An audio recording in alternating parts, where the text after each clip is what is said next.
Assalamualaikum warahmatullahi wabarakatuh. Wadia balad ATE official di mana wae ayana. Alhamdulillah wa syukru ala ni'amillah.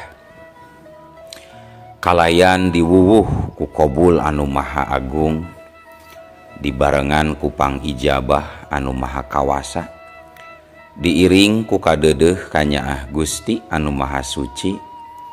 Urang ayeuna dugi kadangat ayeuna masih keneh tiasa ditepang dangukeun deui dina acara anu matuh kamemet urang sadayana, nyatana dina pagelaran dongeng Sunda jejer carita ka sarung kamangsa kalarung. Ayeuna bagian anu ka salapananya pamiarsa.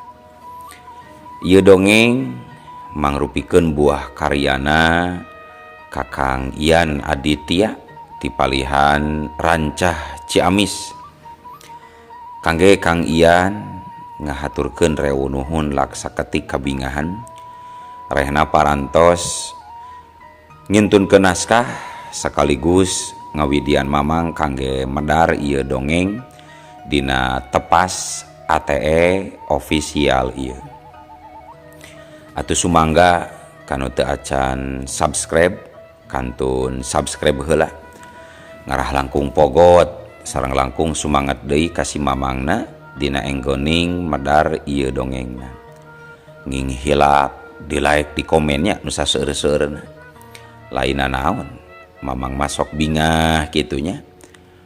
Upami maosan komentar-komentar ti para wargi sadayana teh. Atuh ngarah teh nyangkolong tingkana waktos sumangga. Ayeuna mah urang lajengkeun deui dongeng kasarung bagian anu kasalapana. Kumaha salajengna par samakna betot simutna pagan heula tali kolorna bisi morosot merezel morozol uzel-uzelan di tengah jalan. Tumpak dung dung tes.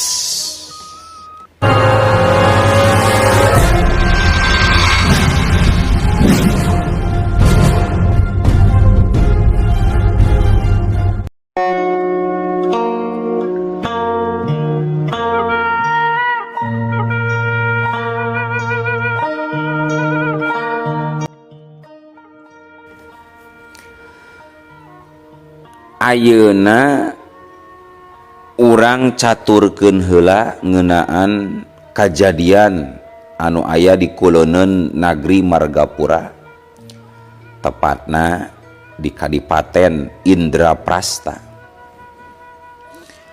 Adipati Arkatama salaku adipati di wewengkon eta ayeuna keur ditimpa ku rupa-rupa cobaan. Alatan anakna anu ngan ukur hiji-hijina nyatana Niluh Gayatri keur gering parna. Sagarupa pangobatan geus dicobaan, malah duka geus sabaraha puluh tabib diangkir ka gedongna, tapi saurang oge can aya nu mampu nyageurkeun anakna Nyi Gayatri tetep kayana lemah. Dina sajeroning geringna aya nu matak aneh pikeun adipati, sabab tisaprak disalamatkeun ku saurang jawarangora tina kajahatan Pangeran Barong.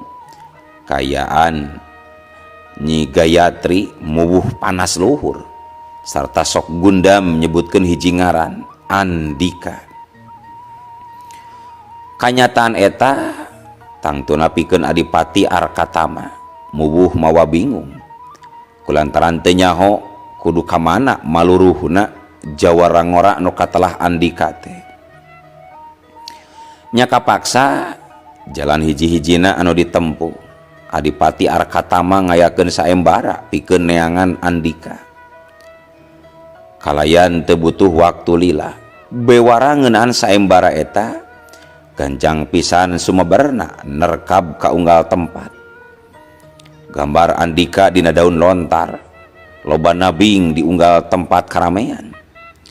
Didinya ditulis yen sing sahwai jalma anu bisa mawa Andika ke Kadipaten Indraprasta bakal menang hadiah, nyaeta bakal menang 1000 keping duit emas ti Adipati.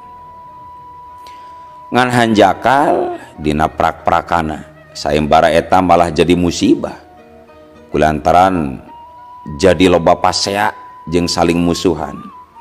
Akibatna malah leuwih ripuh sabab loba jalma nyangka yen Andika teh saurang jalma anu kudu dibasmi. Kacaturkeun di hiji peuting di hiji panginepan anu teu jauh ti kota Kadipaten Indraprasta. Saurang jajaka anu make papakean sing sarwa biru, buukna pondok rapih, irungna bangir, matana belok, halisna kandal, sorot panona seukeut, kulitna sawo asak, dina tonggongna nyoren pedang anu diwarangkaan kulit macan. Eta nonoman laju nyamperkeun ka saurang palayan awewe bari pok cumarita. Nyi, manawi aya kamar kosong di dieu? Aya Kang, mangga kangge sabaraha wengieun? Ah, kangge ayeuna we sawengi nyi. Mangga atuh Kang, ngiring sareng abdi. Cek eta palayan bari dituturkeun ku lalaki ngora eta sanggeus mayar heula ku 10 keping perak. Teu lila palayan awewe teh geus nepi ka hareupeun panto kamar. Mangga Kang, kantun kalebat wilujeng lalason. Cek eta awewe bari imut. Sedengkeun lalaki ngora eta si horeng Andika harita laju asup ka kamar. Sanggeus aya di jero kamar mah Andika tuluy ngagoledag dina luhur dipan kusabab geus ngarasa capek akibat lalampahan jauhna. Tapi acan oge lila sacara teu dihaja panonna nenjo kana salambar daun lontar anu nabing dina dingding.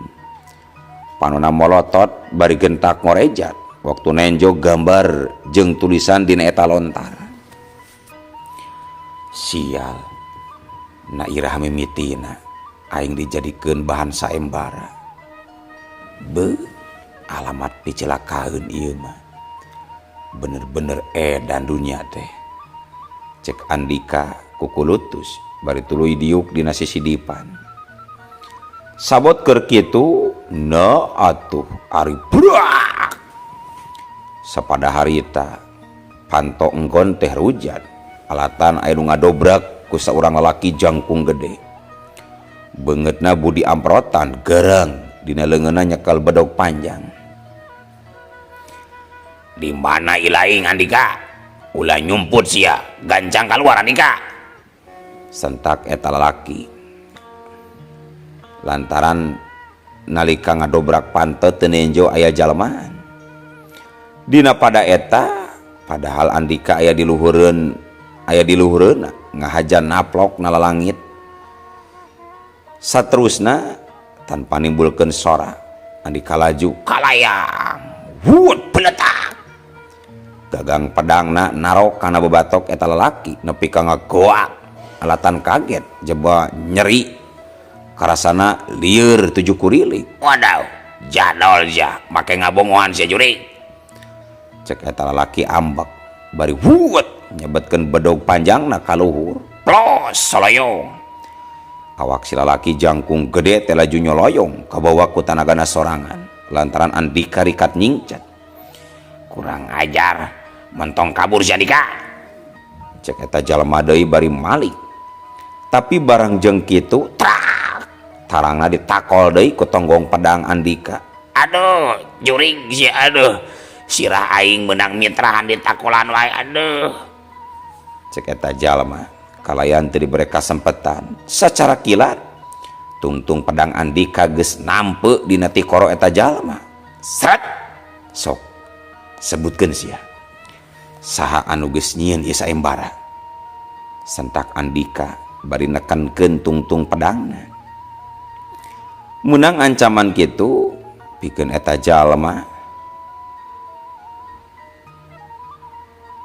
langsung kawanina langsung leungit komo sawaktu tungtung pedang geus aya dina ti korona tur eta jalma tuluy ngaroroncon, aduh Adipati Arkatama, aduh ampun Den, aduh ampun ieu lesotkeun ieu tungtung pedang, aduh kuring papaur, aduh cek eta jalma. Sementara Andika waktu ngadenge jawaban kitu tangtuna mehna jadi kaget, sial nah salah naon aing nepi ka Adipati nyieun saembara ieu, padahal anak mahena tepan ku aing geus ditulungan. Awas ya dagoan ku aing bakal dijora ka Kadipaten. Gerendang Andika bari nahan amarah. Heh Jawara, dengikeun ku ilaing, bejakeun ka sakabe batur ilaing anu milu saembara, ulah rek coba-coba ngudag kula lamun hayang keneh salamet jeung hirup mah. Ancam Andika bari molotot galak. Mangga Den, mangga. Sanggeus kitu mah lar Andika tuluy kaluar ti eta kamar panginepan. Sabab cek pikirna moal pihadeun sanajan diteruskeun meuting di dinya oge. Leuwih hade mending ngajorag Adipati Arkatama pikeun nanyakeun duduk perkarana kunaon pangna dirina dijadikeun bahan saembara.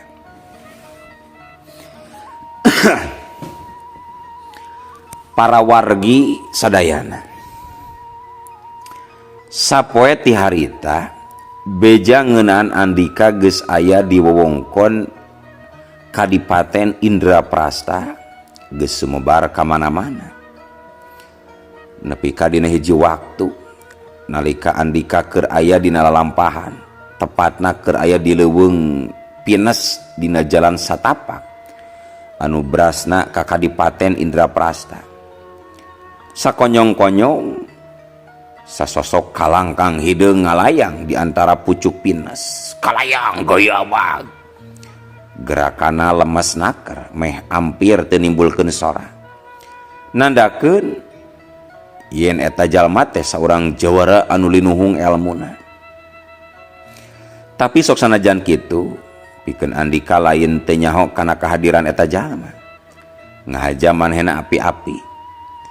Dina palebah tangkal Pines anu rubuh ka jalan, Andika geek diuk api-api ngareureuhkeun ka cape.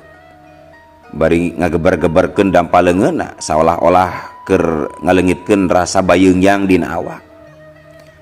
Ngahaja kitu sote sabab dina kibasan leungeunna ngandung kakuatan tenggelan jarak jauh anu teu katenjo ku mata dohir. Wush, dorok barabat gebruk. Saking ku hebatna tenggelan jarak jauh Andika nepi ka hiji tangkal Pines ngedorok-dok rungkat. Atuh puguh we kajadian eta nimbulkeun rasa kakaget luar biasa pikeun anu nguntitna. Makana manehna tuluy ngacorelat nyingkah bari tuluy ngalayang ka hareupeun Andika. Corelat jeung jelegadeg gus. Harita geus katempo saurang jalma jangkung begang langkoyang. Bajuna sing sarua hideung diiteuk tina haur koneng. Buukna panjang, bibirna luhur tunggiwil. Sedengkeun bibir handapna jebleh. Anehna eta jalma liang irungna ngadep ka luhur. Nenjok kitu pikeun Andika lain kalah ka mundur tapi malah ngabaraka taksiri bari nunjuk kana irung eta jalma. Lucu pisan euy eta liang irung. Kunaon liangna ka luhur. Nah kumaha lamun ke hujan meureun ilaing kudu make tokok wae. Naon dosa ilaing ka Gusti nepi ka bebeungetan siga kitu. Atuh rai beungeut eta jalma langsung paksiak beureum dumeh Andika geus nyeungseurikeun dirina. Manehna tuluy ngahaok nyentak. Manggeus montong seuri teuing bisi ku aing dirompas ta bibir sia teh deuleu. Ilaing can nyaho meureunanya. Ye aing kieu wereng ireng jawara ti tatar wetan pangawasa dunya para jawara deuleu. Oh, paingan atuh. surup kapatut jengaran Ki Wereng. Ki Wereng, kula teu boga urusan jeung Andika.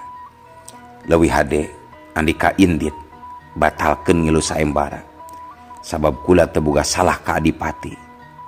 Walah, aing teu paduli. Nu penting mah 1000 keping duit mas kapimilik ku aing deuleu. Tembal eta Ki Wereng bari wut secepat kilat nyabatkeun itu konengna jeleng brak. Andika cukup kaget sanajan bisa nyingkahan panaraja nglawan, tapi nalika nyaksian kumaha hebatna serangan Ki Wereng sok sanajan ukur ngagunakeun iteuk tina haur, tapi daya gedorna bener-bener di luar panyangka. Tangkal pinas gede nu tadi dipake diuk ku dirina nepi ka ancur bubuk. Ya curelat, Ki Wereng rikat nyusul tepus. Gerakan jurusna dibarung ku sabetan-sabetan iteukna ngajadikeun kombinasi kekuatan maut anu kaceda rongkahna. Wudut gilek, Andika ngagilek cepet.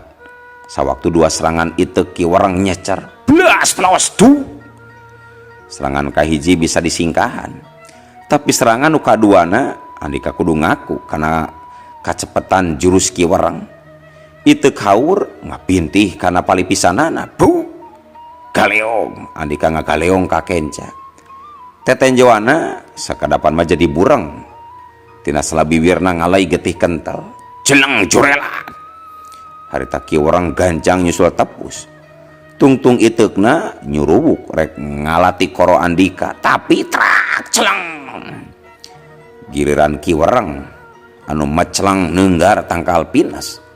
Nalika sacara teu disangka Andika mampu nakis serangan lawan ku ngagunakeun pedang naga hejona.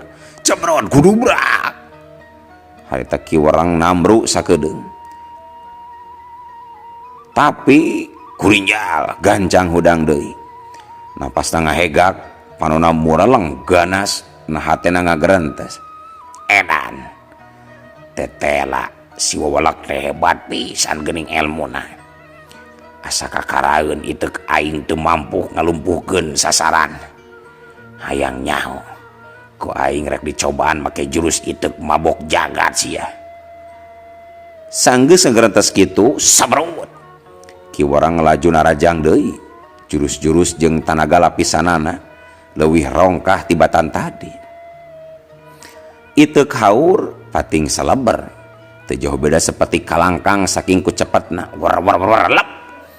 Andika rikat ngelok bari nakis ku pedang naga hejona hiuk trak. Bangkieung Ki Wereng ngabangkieung. Posisi awakna jadi limbung. Dina pada eta hiuk jebrot eudeuh. Tajongan Andika ngahancakan ega burung Ki Wereng. Aduh. Ki Wereng ngagoak alatan tulang igana remuk. Hebatna Ki Wereng tekung sirubuh. Tapi seetik gedena kawanina mimiti ciut sabab gempuran iteuk jagatna teu mampu nandingan kahebatan ilmu kanuragan Andika. Corelat. Andika ngacorelat. Gerakan jurusna kokolebatan ningker Ki Wereng. Sedangkan pedang naga hejona pating saleber ganas nakar. Pikeun Ki Wereng nalika ngayonan serangan ganas model kitu. Najan dirina seorang jawara bongkotan, tapi teu burung ari lawana kawas Andika mah teter oge jajaten dirina. Kamampuan jurus-jurusna teu mampu ngayonan kahebatan jurus Andika. Makana dina hiji kasempatan hiya tiuk tang terak bucras ada. Dada Ki Wereng kasabat ku pedang naga hejo nepi ka kulitna kabeset. Aduh. Ki Wereng ngagoak bari gentak mundur. Sedengkeun Andika ngajak teu neruskeun seranganna. Sabab dirina teu boga niat pikeun ngabinasakeun lawan. Getih tina dada Ki Wereng katempo ngabayabah maseuhan dadana. Saterusna kalayan teloba mikir panjang deui, Ki Wereng tuluy ngacorelat. Julung les kabur ninggalkeun eta patempatan. Harita Andika ukur narik napas panjang sanggeus nyaksian musuhna kabur. aing kudu gancang nepi ka Adipati samemeh leuwih loba raga korban. Sanggeus ngagerendeng kitu Jorelat. Andika ngajorelat ngolebat ninggalkeun leuweung pines.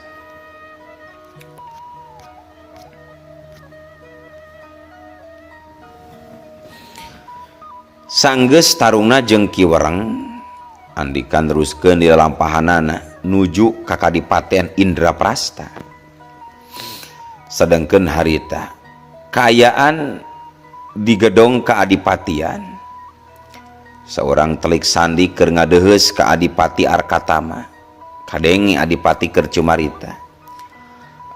Gusti Adipati, sim kuring bade lapor yen jalmi anu katelah Andika teh tos aya di wewengkon Indraprasta sang Adipati.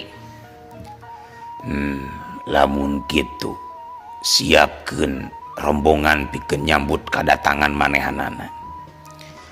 Upayakeun supaya manehna daekeun datang pikeun nepungan putri kaula. Sumohon mangga Gusti Adipati. Simkuring bade nurunkeun saurang juru bintara supaya pamuda eta kersaeun nepangan Enden Gayatri. Nyasok geura laksanakeun titah parentah ti kaula. Sumohon mangga Gusti, simkuring amit. Sanggeus pungkasna eta paguneman, telik sandi eta laju undur diri di hareupeun Adipati Arkatama. Belesat. Sedangkeun di luar rohangan keadipatian, dua orang prajurit katempo pating belesat tumpak kuda kalawan buru-buru keluar ti kadipaten nuju ka wates kota. Sedangkeun rombongan panyambutan geus disiapkeun lamun Andika bener-bener teh mah datang kadinya. Sementara Andika dina waktu eta keur diuk nyarande dina tangkal gede anu iuh bari dauna ngaroyom ka jalan. Harita katempo Andika leungeunna dilipatkeun di tukangeun sirah pikeun jadi bantalan. Sedengkeun jero hatena pinuh ku pertanyaan ngeunaan tindakan Adipati Arkatama anu tega nyaembarakeun dirina nepi ka jadi bahan buruan ku para jawara. Sajeroning keur kitu ujug-ujug hatena inget kalas Kanyilasmi si manuk gagak gaibna. Dina jero hate Andika ngagero, Nyilasmi, mun bae anjeun manusia pasti anjeun bakal ngiringan kula dina lalampahan edan ieu pikeun marangan kaula maluruh putri raja Nyi Cupumani. Sanggeus ngagerantos kitu na atuh ari seor teh angin nyeor cukup tarik di barung ku guludug ngageleger ngageterkeun ceuli ngajadikeun Andika ngaranjug kaget. Danget harita breg hujan ngaruy mimiti turun. Atuh Andika gura-giru nangtung rek neangan tempat pangiuhan. Tapi acan oge ngalengkah ujug-ujug kalayang aya sajirim kalangkang hideung turun tina tangkal ngalayang saterusna napakeun sukuna tepat hareupeun Andika jelek. Sakadapan mah Andika jiga nu kasima panonna neuteup seukeut kajirim wanoja geulis hideung santen dadagana jangkung leutik awakna sampulur buukna hideung meles ngarumbai endah. Pakaianana sing sarwa hideung panjang anu ngapung katebak ku angin. Dina sirahna katenjo aya mahkota emas kalayan lambang gagak panon beureum. Eta wanoja katempo ngabaledogeun imut kareueut nembongkeun dua lesung pipina nepi ka nimbulkeun jajantung Andika ratug nalika padu teuteup jeung eta wanoja. Nyai Saha salira? Jurig atawa siluman anu ngageugeuh ieu tangkal gede? Tanya Andika semu gugup. Sedengkeun pikeun si Wanoja kalah imut lucu pisan. Sanes jurig atanapi siluman abdi makan. Emun akang teu wanoh kitu ka abdi. Hapunten nyi. Sumpah demi alekna oge. Akang mah teu terang. Satu salira salaresna ujug-ujug aya di paeuneun akang. Abdi Nyi Lasmi Kang, jelemaan manuk gagak. Kawit abdi ti nageri gaib. Nusa Suni utusan Eyang Resi Wirakrama. Oh, jadi salira teh Nyi Lasmi nu salila ieu marangan akang. Tanya Andika di barung kurasa teu percaya. Dumeh teu nyangna manuk gagak nu salila ieu mindeng nembongan. Tetela bisa robah jirimna jadi Wanoja geulis. Na uteuk Andika jadi timbul tanda tanya. Buah-buah Nyi Lasmi teh siluman. Hapunten nyi.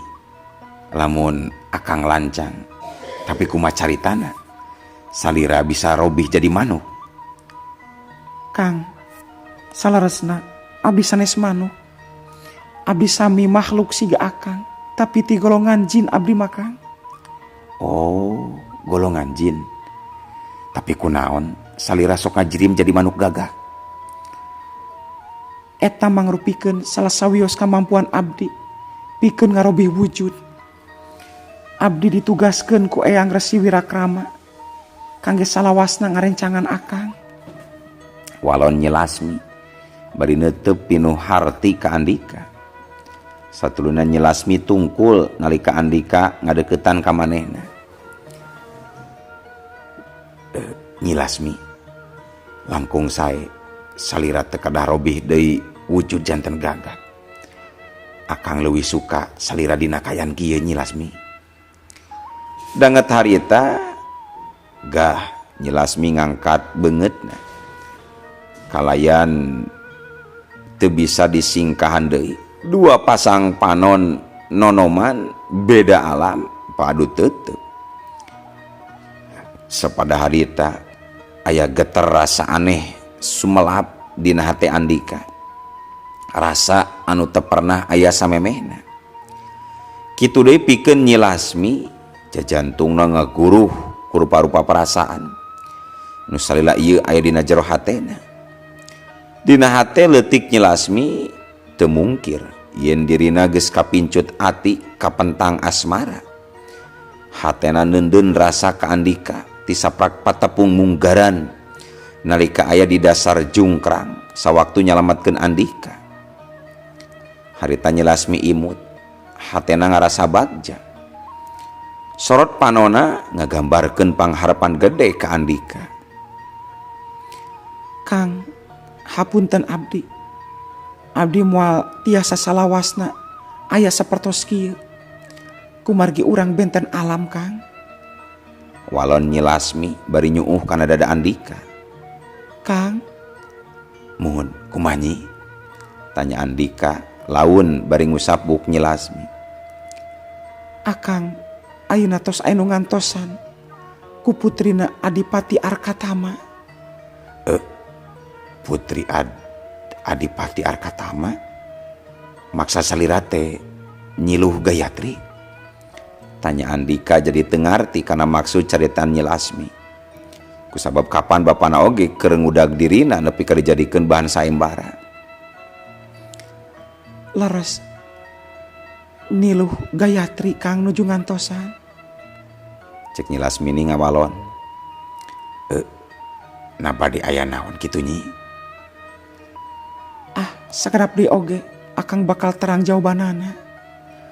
Sanggeus ngawalon kitu, Nyi Lasmi gancang ngalesotkeun rangkulanana. Satuluyna Belas jirimna robah deui jadi manuk gagak. Sarta geleber tuluy hiber ngabiur ka awang-awang nembus alam kanusuni. Nyi Lasmi, dagoan nyi. Gorowok Andika. Tapi hanjakal anu digerwanana geus ngaleungit manten. Sedangkan hujan masih keneh turun. Najan ngaririncik, leutik. Kayaan Andika harita lir ibarat lilir tina ngimpi anu endah. Setengah teu sadar, Andika luak liuk neneangan Nyi Lasmi. Tapi hanjakal, sabab nu aya ukur kadengena sora gagak anu samar-samar. Akhirna Andika ukur bisa narik napas jero. Satuluyna kalawan bari jeung satengah leuleus, Andika neruskeun lampahanna deui nuju ka wates Kadipaten Indraprasta. Tapi nalika tepi ka tapal wates, na atuh ari ujug-ujug eueuh waktosna kabujeng seep wadia balad ATE official. Keun atunya ieu dongeng teh urang cekapkeun heula we dugi ka dieu. Insyaallah enjing pageto baris dilajengkeun deui. Atuh ku kitu ku kieuna mamang sajamit mungkur amit mundur ti payuneun para wargi sadayana. Hayu Assalamualaikum warahmatullahi wabarakatuh.